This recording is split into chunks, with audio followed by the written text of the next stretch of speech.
asalaamaaleykum wa rahmatullahi taala wa barakaatuhu. mbokki jullit yi seen mbokkum taalibe mooy nuyoo di leen siyaare. daa am ay kàddu yu ma bëgg a jibal rek muy kàddu yoo xam si nii yàlla na ci jullit bu nekk ca bëgg lu baax nga wasi sa ak sa kéemtalaay kàttan. loolu mooy lan? am na jëmm ju ñuy wane ci réseaux sociaux yi fan yii mu wax ju rëy rëy te ñaaw jëme ko ci alxuraan ak kamu yaakaar ak nam ko waxee mu doon loo xam ne ñaawaay yi foo ko takk weesu na ko. jëmm jooju nag loolu njëkkewu ko tey, ndax ci ginnaaw daan na wax yu mel noonu, waaye ba mu ko daan wax it gisuma ñi ci war a jël ay matuwaay jël ko ci. xam naa ne loolu moo tax mu jàll si ba agsi fii. loolu nag bëri ci réew mi loolu, ndax damaa gis ni daal dañuy bàyyi nit di ko bàyyal mu wax loo xam ne bañ ko waree faj yàgg na, waaye dañ ko ci bàyyi di ko bàyyi rek. kilifa yi ci war a jël ay matuwaay duñ ko jël. te ci wax ji mu wax ni mu réy ni mu ñaaye ba kenn ku nekk di ko génn di ko wax di ko méttilu. te ba tey am na kilifa yoo xam ne dégg ma ñu wax ci wala ñu génn ko, loolu yéem na ma loolu. te moom boo xoolee jëmm ji danga naa am na fu mu bokk, am nañu yaakaar. des na ci tudd yoonu mu dañ tudd Baay Faal yi. kon ci jaadu woon na yenn kilifa yi na foofu am nañu wax ak moom. man xam ne kii séqul ak dara Cheikh Ibra ak njabootu Cheikh Ibra. fii daf nañ njañ nag takk njël boo xam ne Cheikh Ibra, waaye man li ma bëgg mooy njëlub Cheikh Ibra bañ koo takk teg ko ci suuf. te loolu yaakaar naa ni képp ku bokk Cheikh Ibra njabootam war nga ciy jug taxaw ci. ndax ku ko xool ak na mu mel ak njël ba mu takk rek sam xel dana am fu mu dem ak sa njort dana fa dem.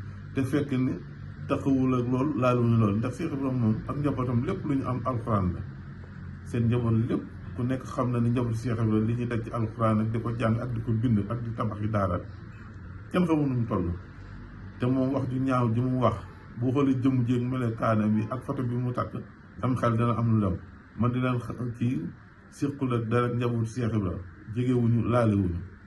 te jullit yëpp la métti ni métti jullit ñëpp noonu la méttee ñun ñii. kii daal moom ni wér tuur mooy mën naa jóg, mën naa taxaw, mën naa jëfalanteeg moom. ndax kii ku ko seetaan mu wéy mën naa andi lu nekk ci réew mi. man vidéo yi bu ma rombee ma seetaan ko damay boole ñaar, damay am gàcce ba pare amum tiit. li tax may amum gàcce mooy léeg-léeg boo ko tuddee dañ naan ci yoonu Murid la bokk wala yoonu Baay Faal. li tax ma tiit mooy damaa xam ne lu ne mën na koy jur.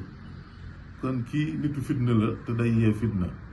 kon kii ñi ci war a jug wax nañ ci wax, ñi ci war a jug wax ña ngi ci wax bu baax a baax. ñi nga xam ne ñoom ëpp kàddu ci njabootu Cheikh Ibra gi ak ñu bëree bëri war nañoo jug wax ci xam leeral lii ma leeral. xam ne jegewul ak Cheikh Ibra, bokkul ak Cheikh Ibra.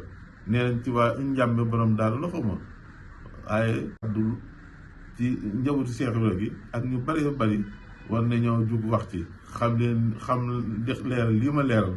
xam ne jegewul ak Cheikh Ibra, bokkul ak Cheikh Ibra. nee nañ ci waa njàmbe borom daal la xawma, waaye moom li ngay ñaan ak mooy foto njëlub Cheikh Ibra moom bu mu ko takkati na ko teg. asalaamaaleykum wa rahmatullahi taala wa barakaatu. waaw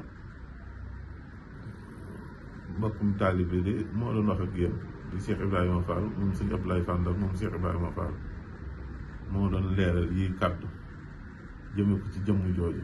mu doon jëmm joo xam ne daal wax dëgg yàlla day yablu lu bari de, di gàcceel lu bari ndax melokaanam. te melokaanam yi da ko nuroo mbubbu ko rek, waaye la mu doonu ko.